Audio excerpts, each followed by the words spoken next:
Alright, folks, and welcome back to the channel. We're here to discuss tomorrow's game as Celtic return to Celtic Park to face Hibs, a game which is going to be including more fan action, which we'll be discussing as well.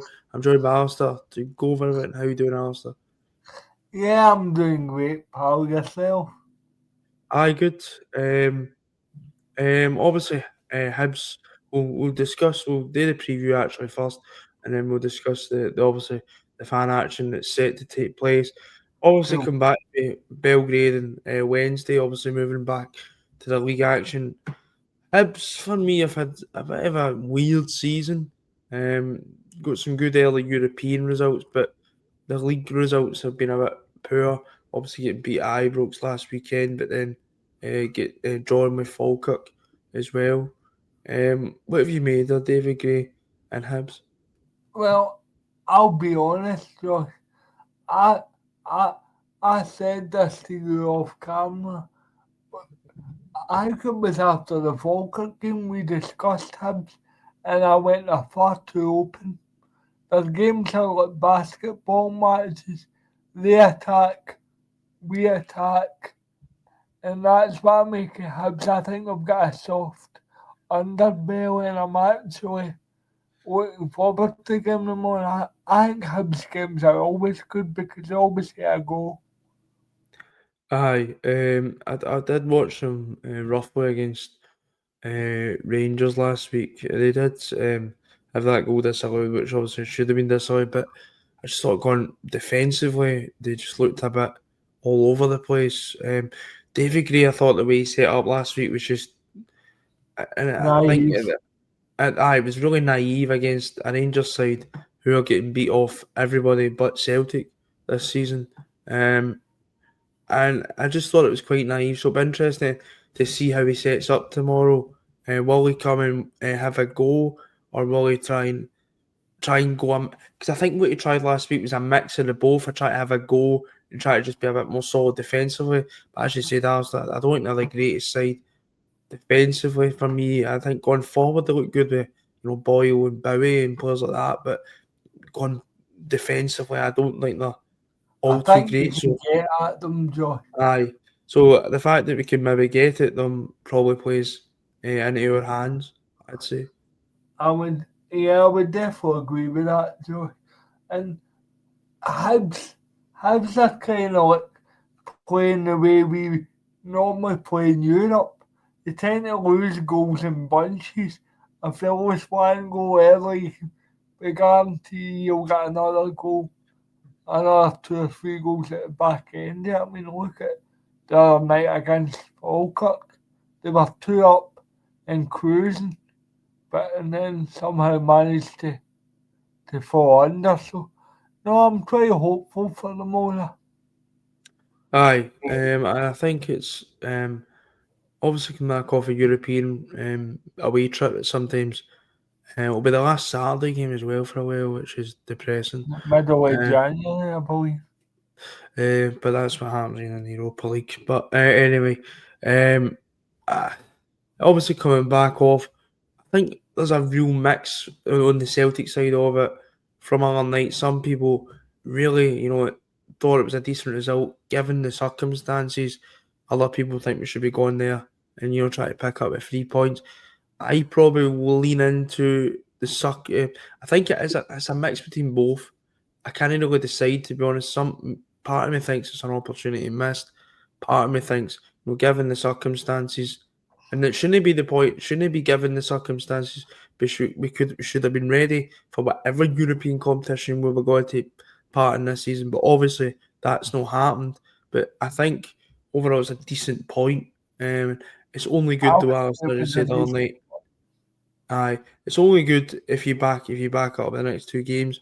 But coming into this game against Hibs, Celtic just need to get back to doing what they've been doing domestically this season already, just winning games and not losing goals.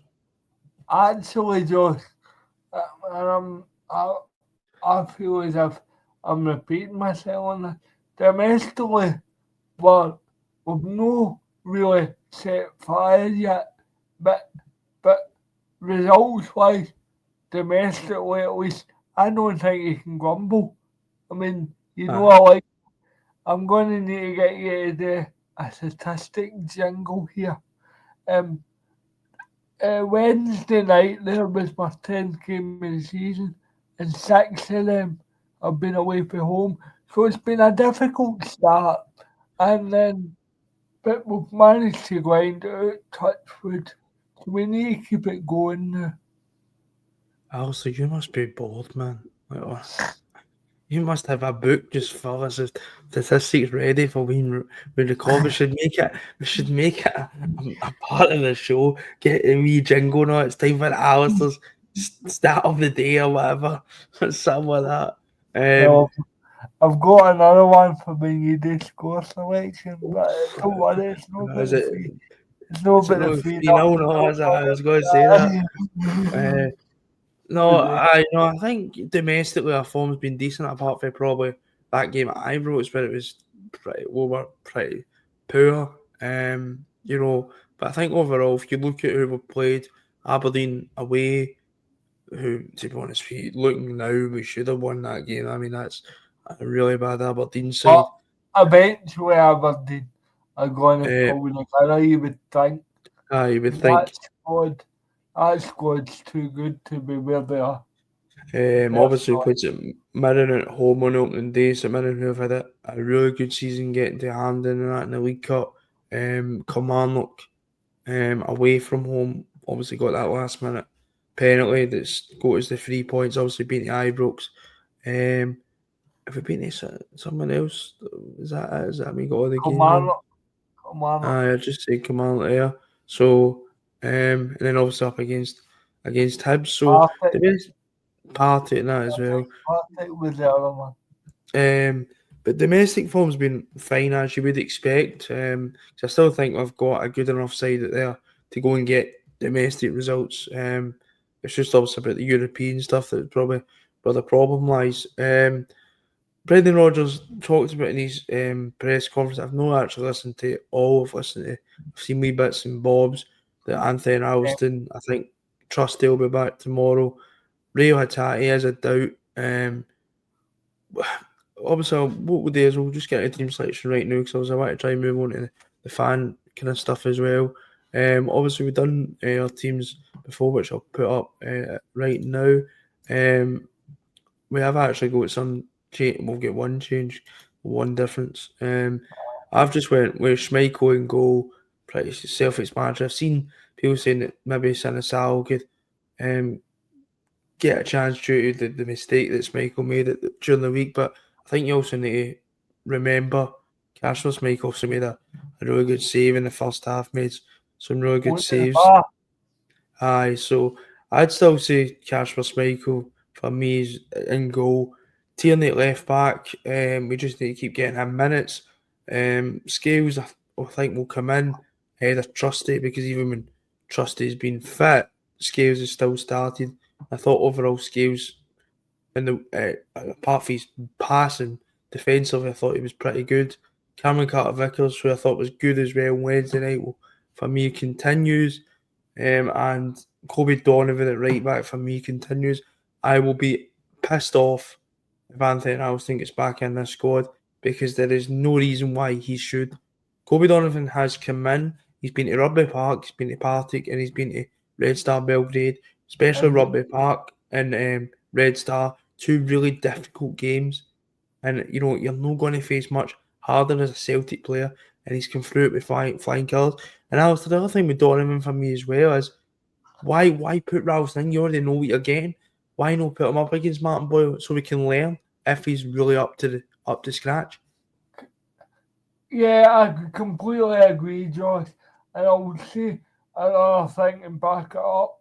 See, at the end of the day, I think Martin Boyle, if you if you're aggressive with him, he falls out of game.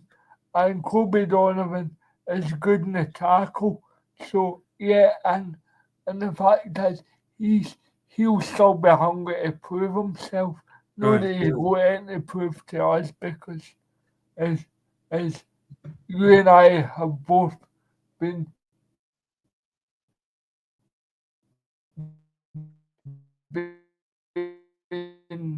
Ab's chance is down, and I don't think he's going to be honest with you. I may be wrong here, but I'm going to say it. I think it could be the right sided version of Kieran Tierney. That's how highly I rate him. So that's the hope. And with his current performances, in the last three games he's come in, I think he's done his chances absolutely no harm. And he should be the guy who's on that right hand side until probably Alistair Johnston comes back. And even who knows when Alistair Johnston comes back, if he'd still be in the squad, because we don't know. And realistically, you're wanting as you said, somebody like we see McKeon Tierney had managed to push through. So it is possible, and that's what he needs to do. He needs to believe that that's possible. He needs to believe that he can be the starting right back at Celtic. And because people say, but Alistair Johnston's the first choice. How do you know that? You need to be going, no, you can push forward and get into that first choice spot. Midfield for me, Alistair was the one, discussion, obviously. Midfield, no matter if Hatate was out or not, needed changed. And I think that included Hatate being dropped to the bench. I thought his performance on Wednesday night, unfortunately, was not good enough. I don't think it was good enough. We talk about, he's the guy who only takes risks, but sometimes the risks is just him just losing the ball, and there was far too much of that on Wednesday night. So I've went with Arne Engels in the deeper role, Benjamin Negrin and Callum McGregor in the more attacking kind of roles. I just think I don't see the point in putting Callum McGregor in a deeper role. He's struggling. He is really struggling in that role. It's either going to have to be two defensive midfielders, or you try and shift them forward and see what Engels is made of. I maybe coming via that I'm a big Engels fan. I do not see what Arne Engels has done wrong. He's we paid £11 million for him, and he's not really kicked the ball this season. He has to play tomorrow. And we need to see, and maybe put Negrin and McGregor further forward. Front three, I went with Michel Ange Barakwisha, Sebastian Tanecki, and Kelechi Iheanacho. Barakwisha, I know he's his left side. That's the big kind of talking point, discussion point, whatever. But I just look at it and go, all right, so when are we at the end of the day, it's not his fault the club are fucked up. Because that's where we fucked up. Yeah, You they're know, not bringing a right winger in. exactly. So it's not his fault. But I think I've always said that I think Barakwisha needs a game at Celtic Park, and I think tomorrow could be perfect for him. Especially Tanecki, with Hibs going to play. aye, no, well, Hibs, your hope might play a bit more open, so it might give him a bit more space. I think you were saying, Alistair, before we came on, I thought he was actually okay in Wednesday night. I thought he done his best in Wednesday night with limited minutes. And we was only on 10 minutes, George, but I did notice a difference, and he was putting a shift in when we were up against it, when they were coming at us the last 10 minutes. Aye, And he was exactly. Um, no, definitely. I think, and I do feel for him a bit because people have already kind of made their mind up. If it seems about him, and I look at it and go, how can you make your mind up when a yeah, player's getting 10-minute cameos in his wrong position? yeah, You can't make your mind up on that. I know you're going to shout me down for saying that, but a lot of your supporters, they tend, I've made knee-jerk Well, reactions we all on, have. aye, we all have, but I don't, I box Rugby Park and and Belgrade. It's a it's a Kobe Donovan argument for a winger, really. I I've mean, you just thought of can't. something in terms of one of your knee-jerk reactions, which is very topical in the moment, considering he scored at Ibrox last night. Alistair once said that O would score 20 goals in a season. He would have done. Oh, right, anyway. I took him 40 chances, right enough. Carry on. But anyway, you threw me off there, Josh. So, I all I'm saying is I happened with as well. Aye. knee-jerk reaction. But And that you're was always probably in the going to get opposite that. direction. You're, That was all we you're should be probably saying on going to Wednesday. get that. Aye, So, exactly. Up but top, again, I've got Forest. aye, so I see you've got Forest there. Do you want to explain behind Well, that? I've kind of went on as saying he ideally doesn't want to play Ballack on the right, so I think he's going to go for Forest because I do not and I will not and do not want to see Yang. I'm done with Yang. I've been done with Yang since the Scottish Cup final, to be fair. But I mean that switching off at that full really annoyed me, Josh. You were lucky you weren't next to me on Wednesday night because I almost threw something really hard at the telly when we almost conceded from it. I'm done.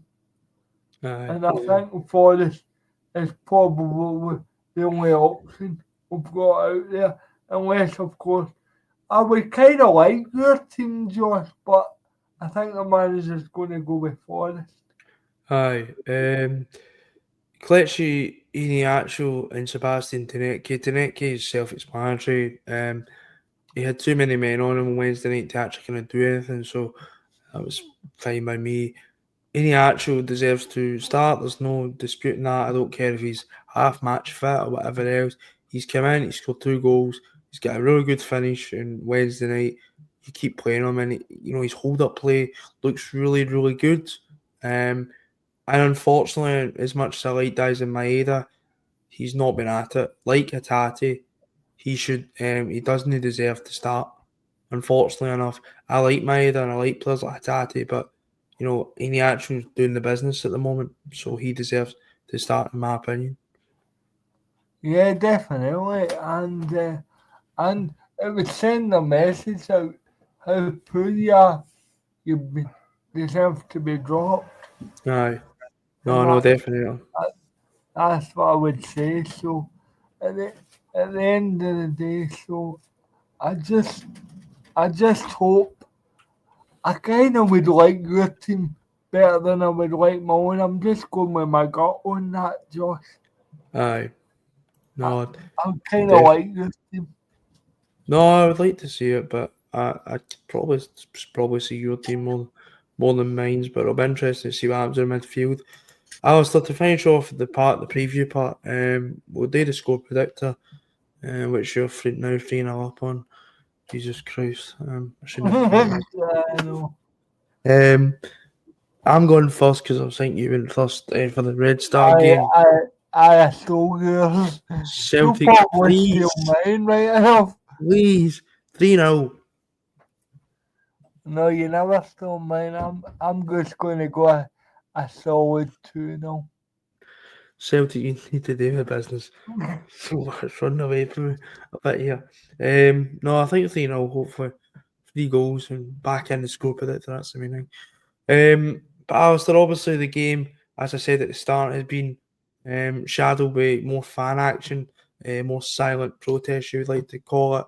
The Celtic Collective, which is obviously the new fan group that's been obviously assembled, has obviously put some stuff for protests that are going to take place at various Yeah, games can over I the just next. say I love that line about the free game package Which I for think them. was That, a good whoever good come up PR. with that, that was good marketing, by the way.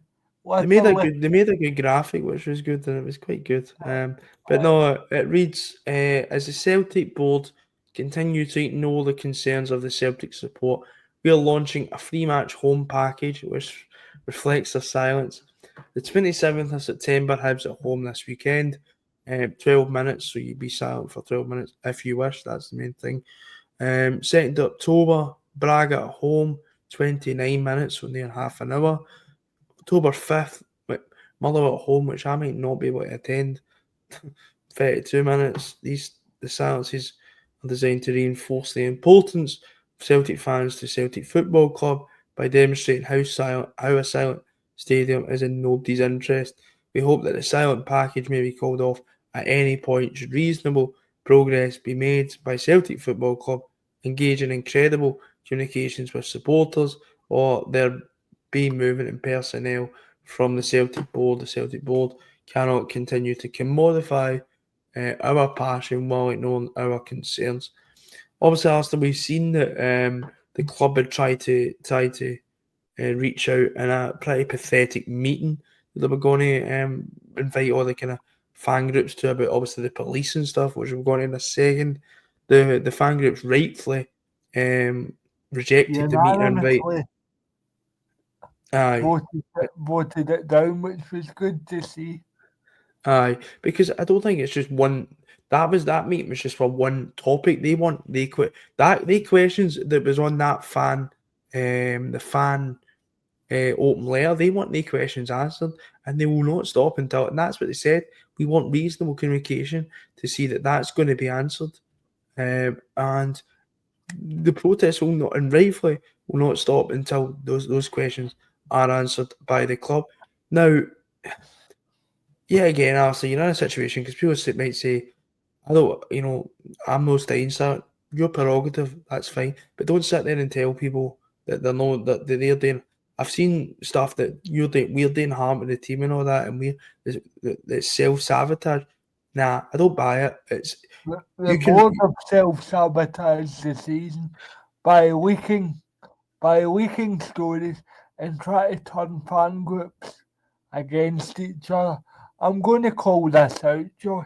Their hope with that pathetic meeting that they tried to get the North Club and the affiliation of Irish Celtic supporters clubs, the Celtic Supporters Association and the Celtic Disabled Supporters Association was to get one or two to go to that meeting so it would divide and conquer. That to me, my view, that's what the board were trying to do. It no, sticks definitely. out what I say. It sticks out what I saw some. It was all Aye. divide and conquer. And No, I'm delighted to say it didn't work. So fair play all involved. you ever seen the Only Excuse sketch? And it's from the 1990s when obviously Celtic went through the Troubles, which a lot of people liked. And it's the statement, it's shut up and leave us alone. It's no your It gives fault. you money. But that's what it is. That's what it is Aye. again. They wanted somebody to go across that meeting and just get 2 or 3 people to go out and shut everybody else up. Aye. Nah, you think that, and I generally think that's what it's going to take. It's going to take a lot more action for fans to shut up about this because fans are sick of it, as I've said, and fans are quite rightly sick of it. But what I would say to fans who are saying that we are self-sabotaging and fan groups are self-sabotaging, we don't tell you how to support. We don't tell you if you can't do it or won't do it. That's up to you. That's your prerogative. But people who want to take part in it,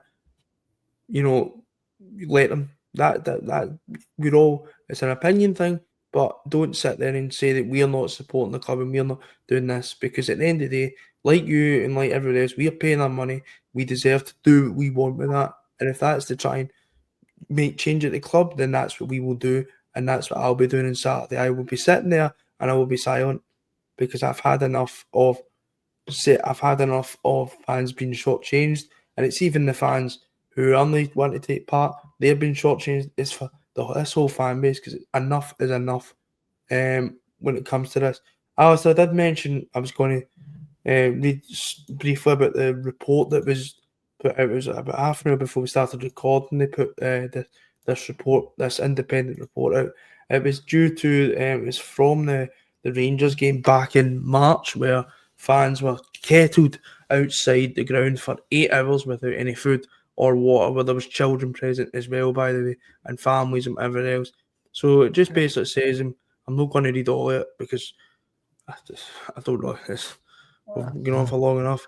In March this year, Celtic Football engaged in independent safety and event consultant Fairhouse to review the issues that took place away from Celtic Park on 16th of March. Our primary concern will be the safety of the supporters within Celtic Park. We work closely with Police Scotland and Ambulance Service. While events away from Celtic Park are not in any way managed by the club, and we play no role in the operational policing decisions outside of our stadium, we recognise that many supporters have turned to the club to voice their concern. Don't really get that line. Well, surely we are supporters Well, of the I've club. got a line for We're of it. course Birthday going to come to the club. The club therefore engaged in fairness to take the review. So we wanted therefore every opportunity to contribute to report submissions. The club are now pleased to report in full. We also thank our supporters for their engagement in the process. To date, the report will also be now shared directly with Police Scotland. Important questions. Did Celtic and Police Club collaborate on the subject of support detention in the pre-planning phase of the policing operation, either in meetings, correspondence, discussion, or any form of information exchange? Celtic FC absolutely not. Celtic had no knowledge or involvement in the police operation. Where Celtic are made aware at any stage to the police operations taking place about the intention of Police Scotland to detain groups of supporters. Celtic FC at no time was the club made aware of the police operation prior to it taking place, reflecting uh, upon the arrangements of the said date and taking of the feedback provided, if true, whether communication issued by both Celtic and Police Scotland still considered to be accurate, whether communications used still considered to be appropriate, and if any learning has been identified. Celtic Football Club has no role involvement in police operations away from Celtic, but this was absolutely the case with reference to this operation. The club stands by the statements issued on its website following the operation. While the police operation was ongoing, the club could have issued information through its own channels to assist in highlighting that road closure which had developed and had received such information from Police Scotland at the time. The club will explore with Police Scotland how this might be improved in the future. Why were away support apparently prioritised over home supporters and being facilitated into the stadium, and a leading number of home supporters being held and subject to available abuse from opposition fans after the specific time windows communicated to both sets of supporters and pre-match communication. Celtic FC, the decision to allow entry of of away fans to the stadium was made by Police Scotland. The club accepts this led to negative experience for a number of Celtic supporters, which is regrettable. The club will explore how Police Scotland, how this may be avoided in the future. The last one was what steps can be taken, if any, to help rebuild any apparent breakdown just, between supporters, Police Scotland, and the club. So our main concern will be the safety, being of our supporters attending matches, and this will require cooperation among all stakeholders involved, including the Police Scotland. Celtic will work with all parties to ensure the positive liaison and engagement can take place between the club, supporters, and Police Scotland going forward. The club will also seek to meet with Police Scotland once they have the opportunity to consider this report. I'm not going to read anything else because it's I think So we've covered most of it. it's 1,000 words of of of of nonsense, to be honest with you. It was just another example of football fans being treated shockingly by authorities. And no accountability there Um, either. Supporters were treated shockingly on that day. They were treated like caged For animals, hours. in my opinion. Um, for hours with no food, no water, and it was ridiculous. And it's just another example of football fans, not just Celtic, just football fans of all clubs in Scotland, being treated like second-class citizens, and it is a disgrace.